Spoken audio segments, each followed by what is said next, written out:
We also spoke with Douglas Brinkley about John F. Kennedy, and he's got a book called JFK, A Vision for America, and that was co-authored with Stephen Kennedy Smith. Because JFK is such an interesting character, and for me for a long time, I've always kind of puzzled at how Americans remember him so positively when there were so many questionable things that happened during his administration.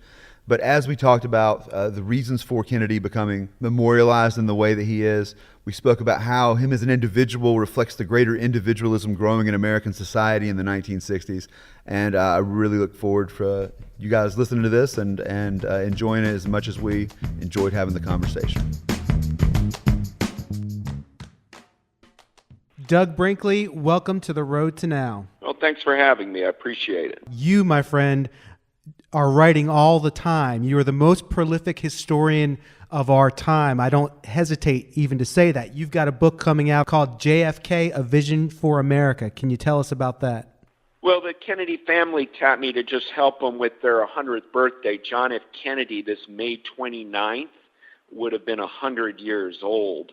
And we got involved with this project. Maureen Dowd, the columnist, and Skip Gates, head of the Du Bois School at Harvard, and Gloria Steinem, and who's who of people from John McCain and Jimmy Carter. I could go on to try to celebrate but honor, reflect on JFK's 100th birthday. So we're doing a big show at the Smithsonian Institute, doing a big Profiles in Courage event at the Kennedy Library in Boston.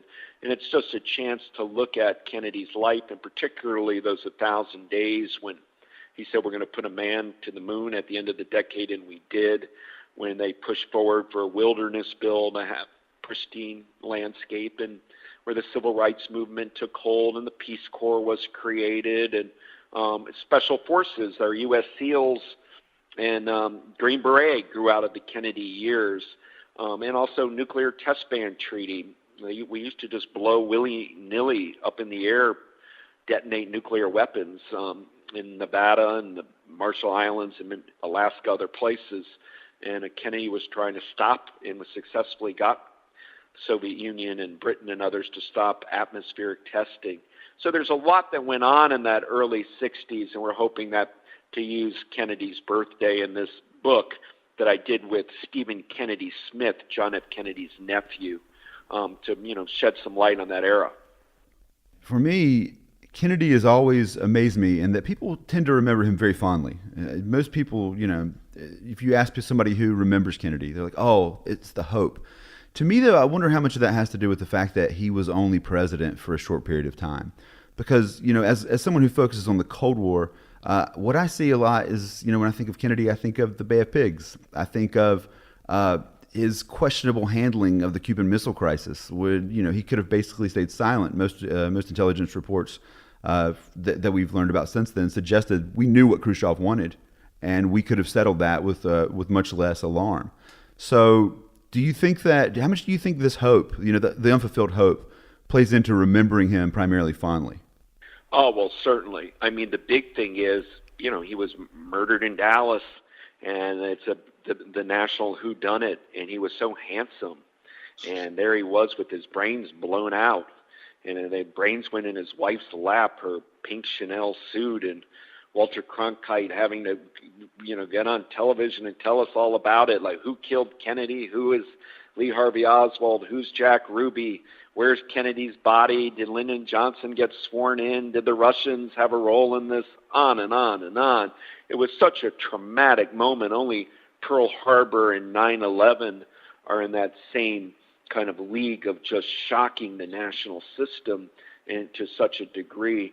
And I think as years gone on, there are no photos of Kennedy getting older. I mean, we see Richard Nixon in retirement, and